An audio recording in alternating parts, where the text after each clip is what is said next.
What's up guys, and welcome back to Nomifactory. In the last episode, we went through the basics of GregTech Power, built our first few low voltage machines,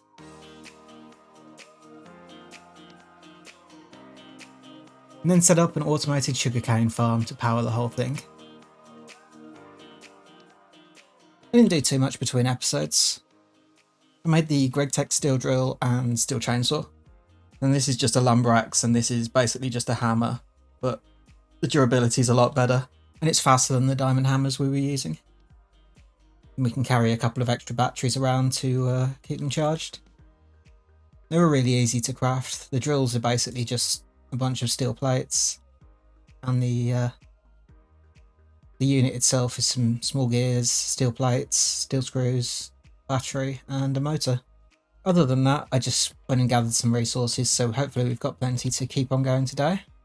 Going forwards, we'll have to do less and less mining as we unlock deep mob learning and start to gather a lot of our resources through there. The main goal for today's episode is going to be to finish up getting the low voltage machines that will help us save resources, and to get our blast furnace up and running so we can start looking at moving to medium voltage materials. The kind of overarching goal at the moment is to get a basic ME system up, because this will allow us to just throw everything into a couple of storage cells and move it across when we build the new base. And I want to do that before we set up any complicated processing lines that will be a pain to set back up in a new location. So the first machine that we're going to build today is the compressor. Now this is a pretty easy craft, it's all things we've done before. But this will make it cheaper to make our rubber sheets from sticky resin, which is a bit of a bottleneck for us at the moment, as well as making it possible to make plates out of gems and things like obsidian and stone, and also wood planks, which can be used to make circuit boards.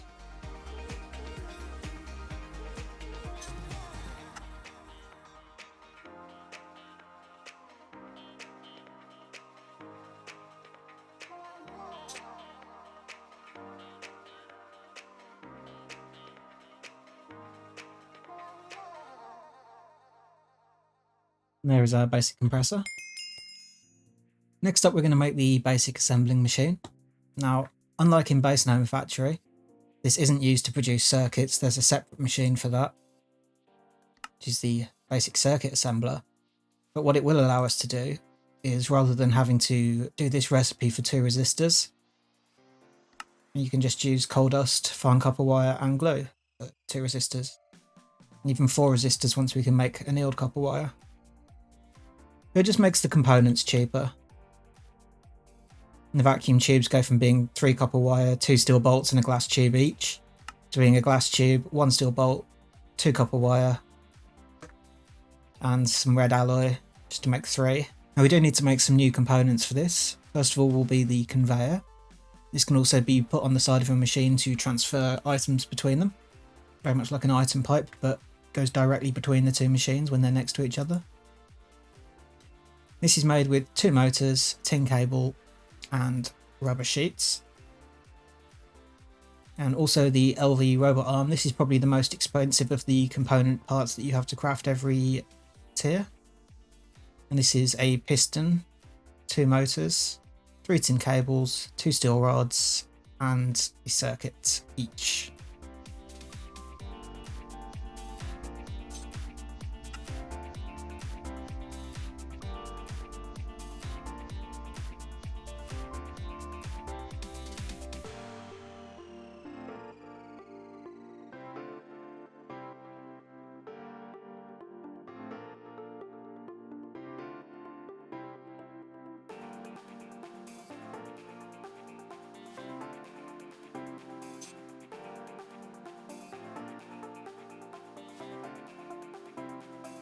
And there is our basic assembling machine.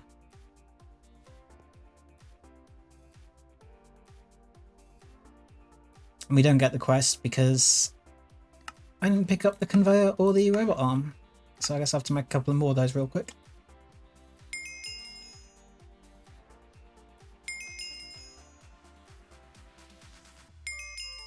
There we go. Now we'll make the basic lathe. This will make producing screws half the cost, so it's only 1 bolt per screw. And it will also make rods half the cost, with each ingot giving 2 rods instead of 1. So again, it's nothing we haven't crafted before. Just a piston, electric motor, 3 tin cables, the machine hull, and 2 circuits.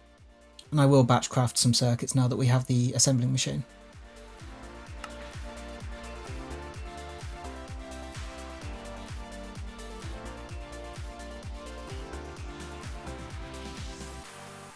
Actually need a centrifuge to make the glue for a lot of the circuit components. Means I had to make up another 4 circuits the expensive way.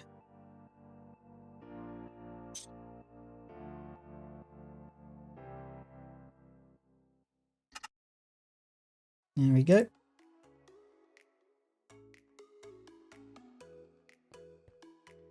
Is there a quest for this? Okay, no quest for this.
Yep.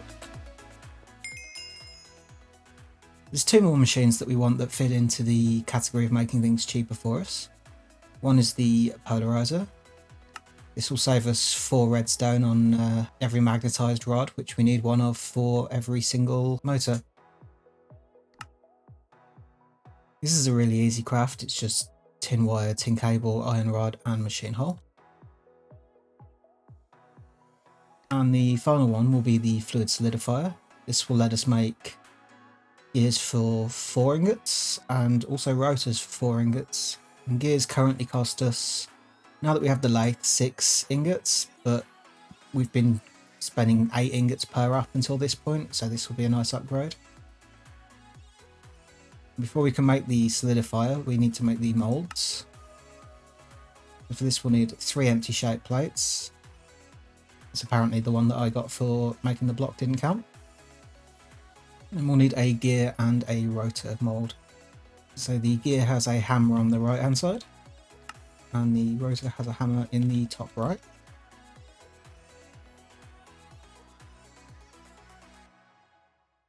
Here's our empty shape plates.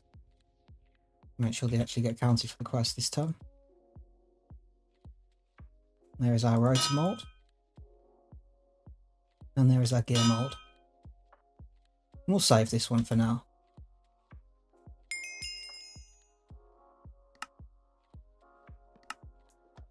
That leads us onto the fluid solidifier. We can also make obsidian with lava, which is quite nice, but it's very slow. To craft this, we'll need 2 electric pumps, machine hull, chest, 2 circuits, 2 tin cables, and some glass. So it's all stuff we've crafted before.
Now that we've made all of the machines that we really need for now, I'm going to start moving towards the blast furnace.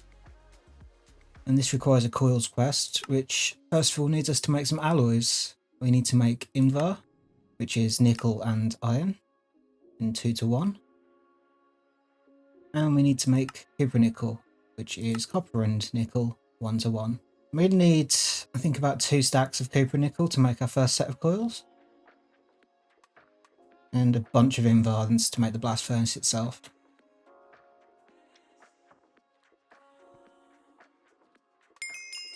And there's the quest. So we will need to make 32 coil blocks in total, and we might as well just make all of these up now. So we will need another 2 stacks of cupronickel and about a stack of bronze and half a stack of tin alloy, which is iron and tin. Now we have all of this made up. We've melted all the tin alloy down, and we've made all of the bronze into foil and all of the cupronickel into 2x cupronickel wires. And this should make us our 32 coils.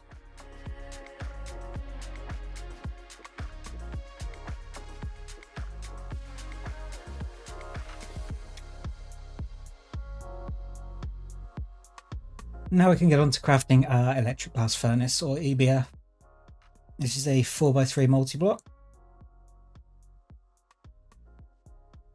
And this will be used a lot. Later on in the pack we're going to have a bunch of these. But for now we just need one.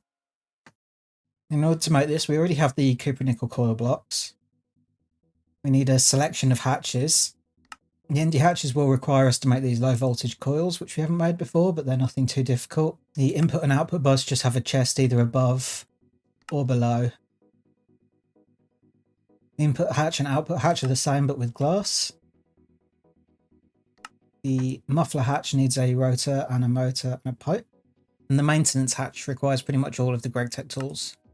Or you can just put it into a assembler with a circuit. Now the controller itself requires one of the heatproof Invar machine casings that we're going to make, 3 furnaces, 3 circuits and a tin, so it's nothing too difficult. And we need at least 9 of these to make up the machine, but we need a 10th for the blast furnace itself. And these craft in multiples of 2, so that's fine. We're going to need to do 5 crafts of this. And also 5 crafts, we can either do it this way or this way. They both cost the same amount. Just this way requires a wrench.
Guess I made up too many frame boxes, but we'll use these later.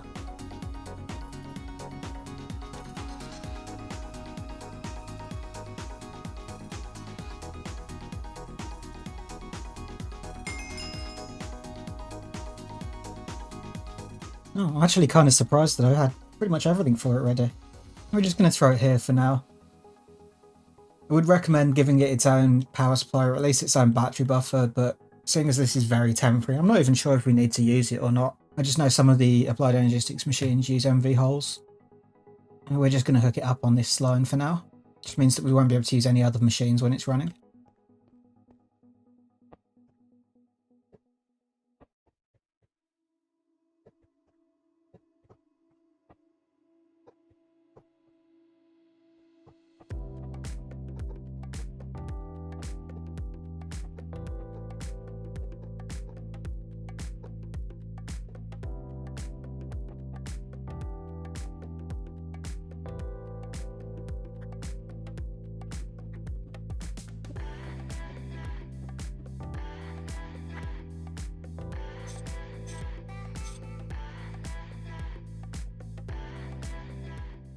With that, the multi-block is formed. Now you notice that the max EU is 128 medium voltage. This has maintenance problems as well, and we will fix this momentarily. But last episode when we talked about power, I mentioned that some multi-blocks, well, some blocks and some energy hatches can take more than 1 amp, and some even require more than 1 amp.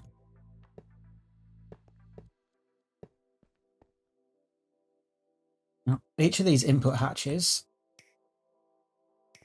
can actually take up to 2 amps each. So with 2 of them, they can take 4 amps in total between them.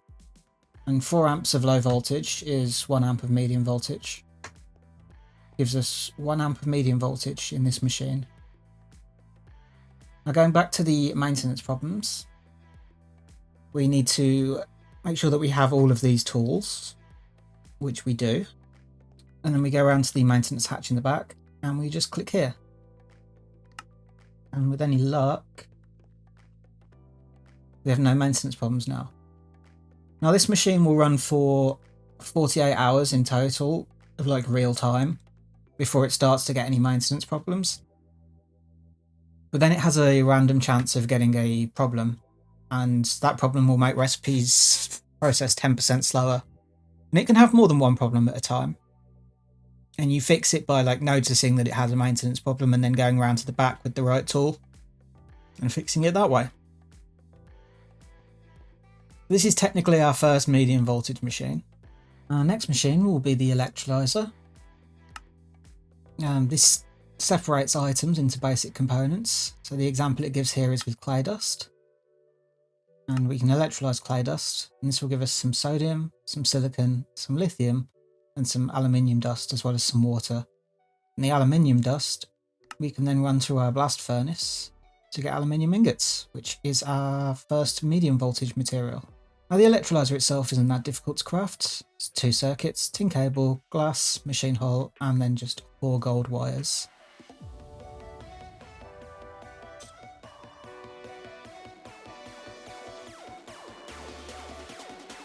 And there's our electrolyzer. Of course, we actually have to do the recipe to get the quest. Now we can pop some clay dust in here. Like most LV machines, it's very slow.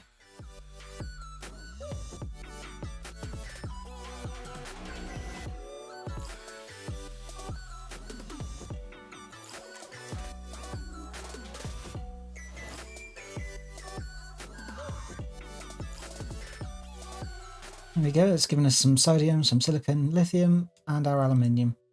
What we're interested in for now. I make sure nothing else is running on this line and that our batteries are full. I don't know.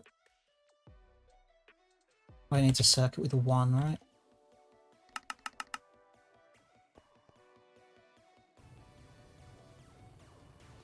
This is going to take 20 seconds per ingot to craft. And this beautiful glow that you get from GTCEu. And that will give us our first aluminium ingot. Actually, do just need to pick up the rest of these real quick.